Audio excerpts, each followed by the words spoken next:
ole thir tu te amma sain in zawain chibele vek ole voi choi kan hau la hi kan react ve hrim teng ka tia e kan hau hi biak ina te hianin lo zai ve zeu zeu thina chuan mani deuh lok khanin miron phone a la ka record ve don sin aron tia ni a thalom record ro ka ti a chuanin hei lo record ve nge ya lo va record ve nge ya chuanin a hla hi miron thona kan ngai thla zuaya cha khat apokha ka ngai thla zo man lo a tha thi chu sunday ni ya kari ekang ka ti amaro chu sunday ni ka nga khleng man ta lo ni hei voi ni ya karon re khau don ni a chuanin thir tu te khanin hei kanau hianin youtube channel aron dai thar ve a jeni chong thu ti han a inda a chu ka subscriber te ka viewer dom tak tak te khanin in lo va subscribe a in lo like ta share te comment tha tak tak te kha in lo va pe ve don ya ti kha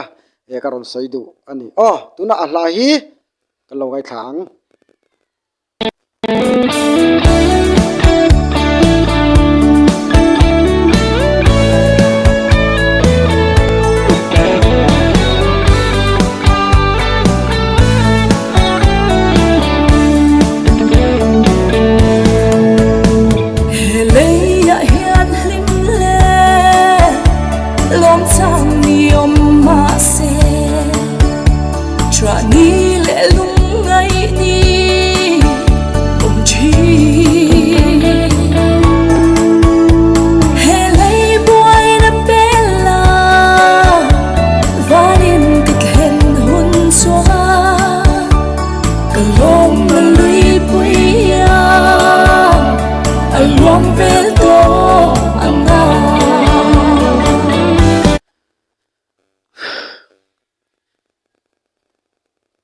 karin ai te in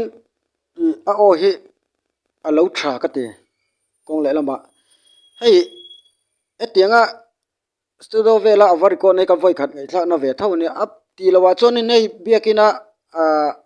zai zeu zeu ti hi kan riat chun chun ni maya hetianga avar ko dang ti ngai na kha karing phalo hrim hrim amar chu amba hi zai lam hi atui ema tumpo ka ni in ka hria a chu miron hril ka ti to khamo soile soinu miron hrila chuar a hla poka miron thon ngal boka kalom pui khop mai chuanin thlir tu te khanin ka soyang khan in lo va subscribe nga chuan like te share te khain lo va ti sanga hlamoi tak tak nen miron oizel don ani ti lai te kha karon soidu boka ni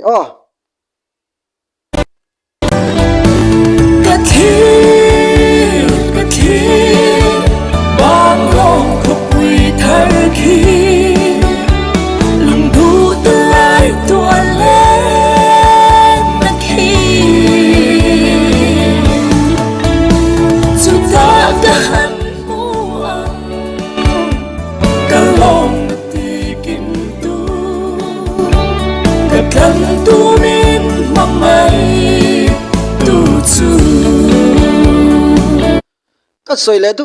lok du chu a hla sak turi a thlang thiam ka tia baka ka du hel ha hi ka du khop mai a hla thu poi tha ka tia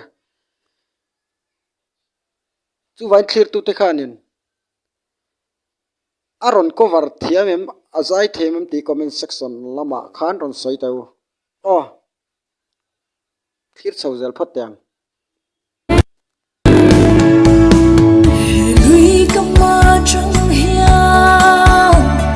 chiang lâu kalal pa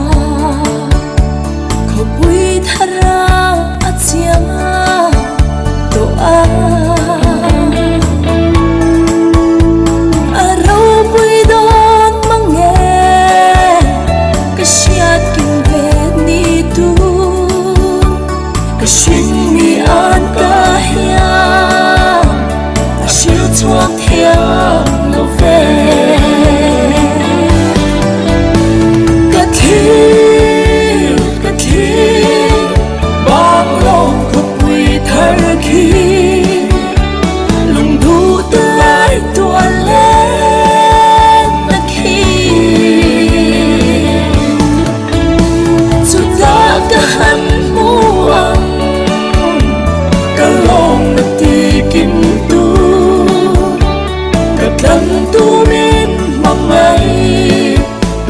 chu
thiam in tm clear tu te khanin comment section lam han ron soi te u han comment vak ngai na ka hello